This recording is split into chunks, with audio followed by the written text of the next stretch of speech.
Dagaalka Qabow ee Bariga Dhexe muxuu salka ku hayaa dhacdo.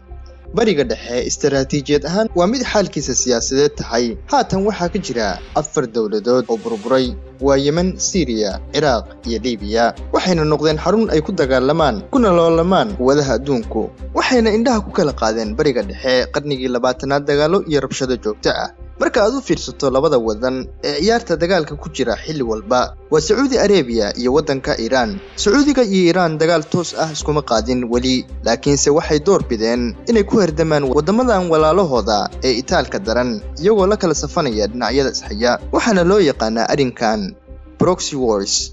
Ogsoonow ma yeelan karaan colaadaha kani dhammaad, gaar ahaan haddii ay wadamo waaweyn ku legdamayaan saaxadda siyaasadda wadankan siiba wadamada masaakiinta ah ee itaalka yar. Waxayna labadan wadan waa Sacuudiga iyo Iran u arkaan colaadaha ka socda wadamadan inay khatar ku yihiin jiritaankooda, isla sidoo kalena yihiin fursad.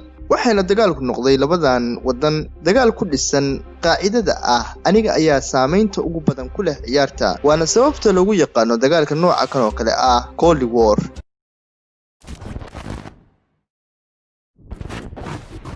Dagaalkii Qabow ee ugu caansanaa waxa uu ka dhaxeeyay United States oo Mareykanka ah iyo midowga Soviyetka, waxa uu qaatay 40 sano. weligood dagaal fool ah iskuma qaadin. Waxayna caado u ahayd inay kala qaybiyaan wadamada dagaaladu ka socdaan daafaha dunida, iyagoo kala taageeraya dictatorada jabhadaha si ay midba midka kale ugu adkaadaan. balse xaalka Sacuudiga iyo Iran waa ay ka duwan tahay taas, oo iyagu uma herdamaan inay ku guuleystaan wadamadaas, balse mid kastaaba waxa uu rabaa inuu Bariga Dhexe ka taliyo. aan dib u milicsano taariikh yar oo kooban. 1900yadii waxay Sacuudigu ahayd deegaan qabaa'il kala duwan degan yihiin, qabiil kastaana xindaabkiisa leeyahay, waxaana ka talin jiray xukunkii Cusmaaniyiinta. xilliga dagaalkii koowaad ee adduunka dowladda Cusmaaniyiintu meesha ayay ka baxday, waxayna noqotay in qabaa'ilkii ku loolamaan cidda hogaaminaysa Bariga, waxaana ku guuleystay qabiilkan Aala Sacuud. 1932 waxaa loo aqoonsaday boqortooyada Aala Sacuud. 6 sano kadibna 1938 waxaa la helay ceelashii shidaalka. boqortooyadii Sacuudigu waxay noqotay mid hodan ah, waxaana wadanka laga hirgeliyay wadooyin isku xira gobolada intiisa badan, waxayna xulufo iyo saaxiib dhowba noqdeen wadankaasi Mareykanka. dhanka kale waxaa madaxa la soo kacay wadankaasi Iran oo ka dad badan tiro iyo diin ahaanba, balse waxaa majara habaabiyay dagaalo iyo duulaano ay ku soo qaadeen Britishka iyo Ruushku. 1953 ayaa dowladda Mareykanku qaab hoose waxay xilka u xayuubisay hogaamiyihii xilligaas ee Mohammad Musaddiq, waxaana la wareegay Raasa Shah, kaas oo Iran u ekaysiisay sida wadamada reer galbeedka. 1970yadii labada wadan ee Iran iyo Saudi Arabia waxa uu ka wada talinayay boqortooyooyin, waxayna wada lahaayeen shidaal, waxayna jeebka u wada jireen wadankaasi Mareykanka. balse arrinku waa uu ka duwanaa dhanka Iran, sababtoo ah boqortooyada Iran ee Raasa Shah dadku kuma wada qanacsanayn.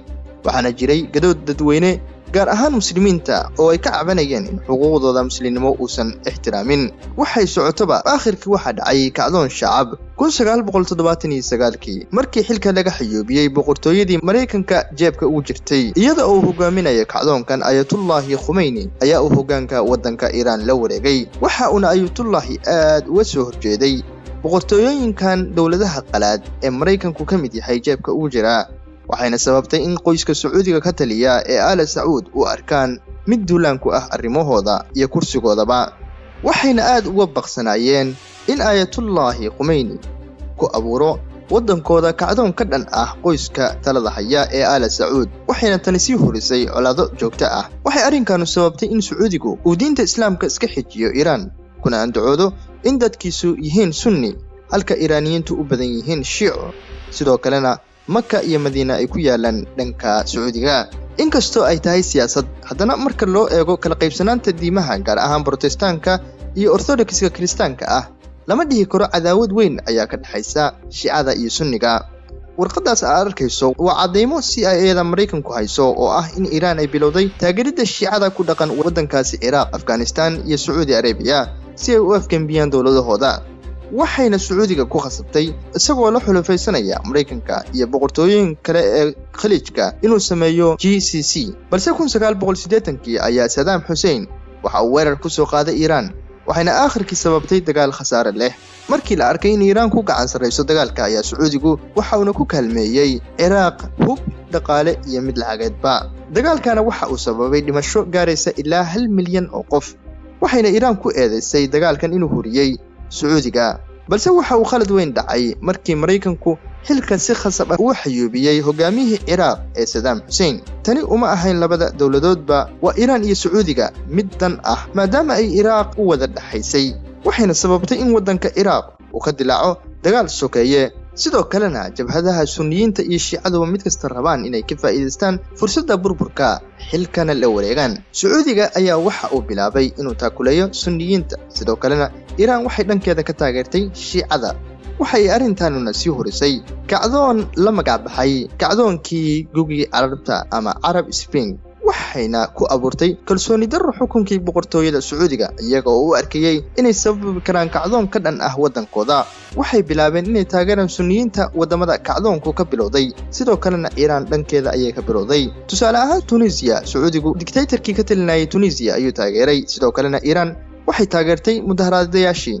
Bahrayn si la mid ah ayaa ka dhacday, Iiraan waxay taageertay Shiicadii si ay u huriyaan kacdoon, waxaana Sacuudigu ku taageeray Bahrayn ciidamo. legdanka iyo loolankanu waxa uu sababay inay wadamo fara badan ku burburaan, ugahoodana ku istaagi waayaan. haatanna Yemen waxaa ku dagaalamaya ciidamada dawladda Sacuudiga oo taageero ka hela waddankaasi Iiraan. Siiriyana waxaa ka socda midaan lidkeeda.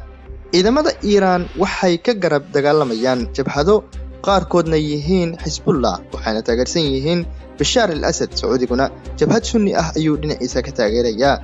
arrinkanu waxa uu sababay burbur lixaad leh. marka aad u fiirsato labada wadan waa Sacuudiga iyo Iiraan, midna ma rabo dagaal foolka fool ah, balse waxay rabaan inay ka wada arkaan danahooda khaaska ah wadamada dagaaladu ka socdaan.